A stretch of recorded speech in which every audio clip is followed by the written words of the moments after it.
Oh, Jez, is that another example of not taking your chances in a game coming back to haunt you? Pretty much it's 4 weeks in a row now. You know, it's first round we couldn't miss. At the moment we can't score. Well, my calculation it could have been 5-1. There was 4 at least one-on-ones. They hardly had a shot on goal.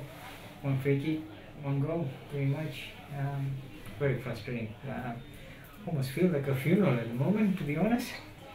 1 point from your last 4 games now. What's changed from the first 11 games to the last 4? Conversion, pretty much. You know, watch all the games, we had these on par, if not be on ahead of them.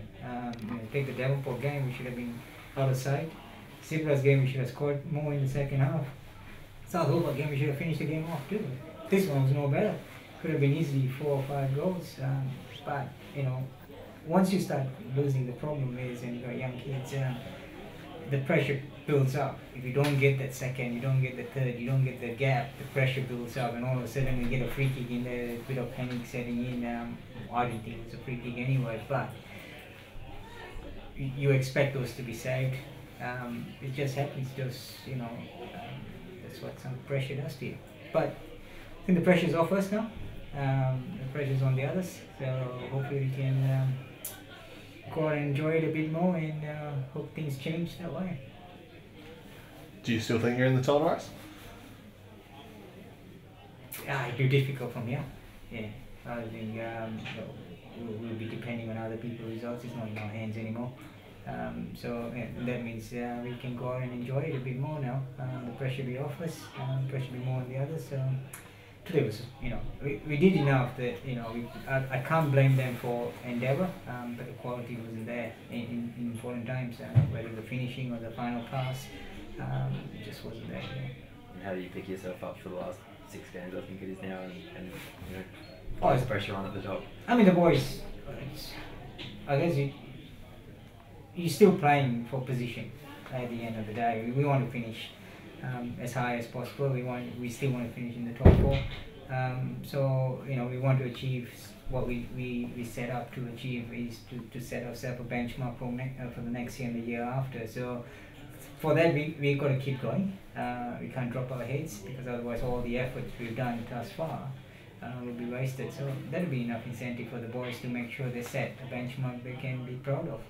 Alright, Brody, in terms of moments in a football game through your time in Tasmania football, where's a 93rd minute equalising free kick like that rank?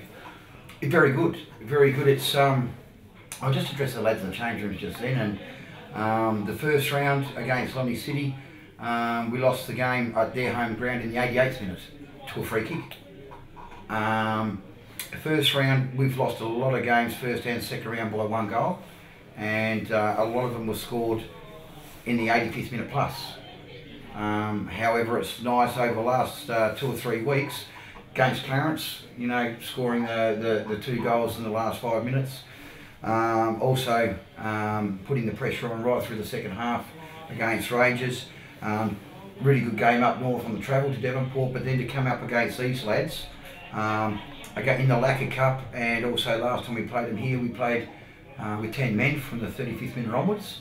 So it made it hard, it made it like a cricket score, which is what it ended up being. But to come back and play a full 11 players and run it right up to the middle was very pleasing for the lads. Yeah, very happy with them to run that full game out.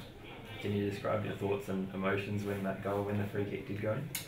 Well, actually I said to one of the lads at the Lonnie City defensive line, he was just taking the mic out of me a bit, saying, yeah, we've got this wrapped up. And I said, let me tell you something. I said, if we score, I said, with 3 minutes to go, I said, you're buying me a cream puff. And then he just looked at me afterwards when the ball back in the net. I said, I'm not going to forget it. So I just chatted to him on the way in here, and I said, yeah, I'll buy that over you can buy that over the bar. So no, jubilation, mate. Really good free kick. Any sign of the cream puff? Not yet, because I haven't caught up with him. I think I saw him leading going to the change rooms, but not since.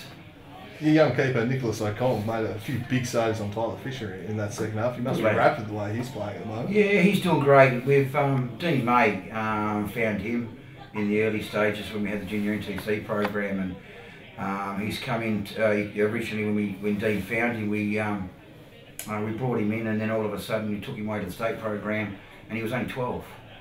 I was lucky enough when the TAS closed down and we ended up coming here. and he was here.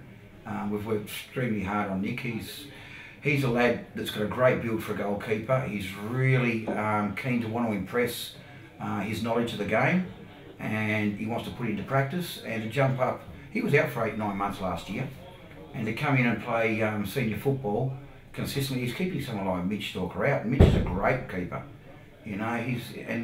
He's just turned 17 as young Nick, and we all talk about giving opportunities to lads to go to the A-League NYLs.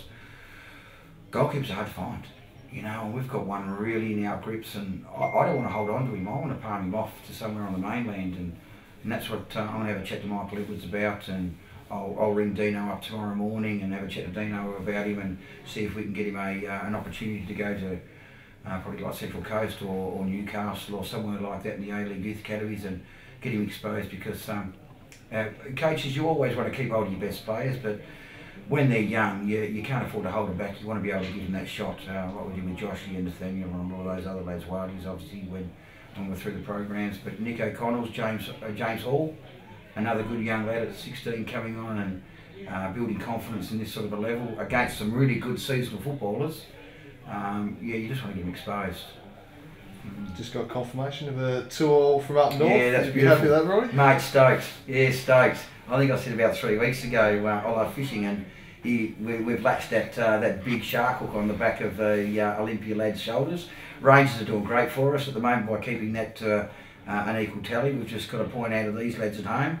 I think Danny might have changed the rod for the reel on the rod from a spinner into a big tuna reel. So we're starting to reel in really hard now, and the lads have developed out of sight. You know, they've developed out of sight, and it's pleasing just to sit in that environment in there, from where we were last year to where we are here now, locking gates on our home ground where before it was a floodgate.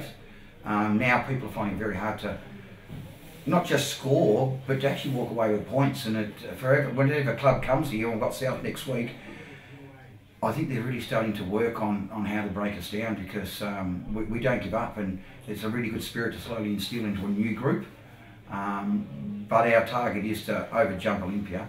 There is no doubt. I'll make that known to the world. I'll even text Gareth Southgate, mate, let him know shortly, because it is our role, and we will target him. We will target those lads out there at Olympia, and if we can jump over them, that'd be a really good feat for the club in our building process this year.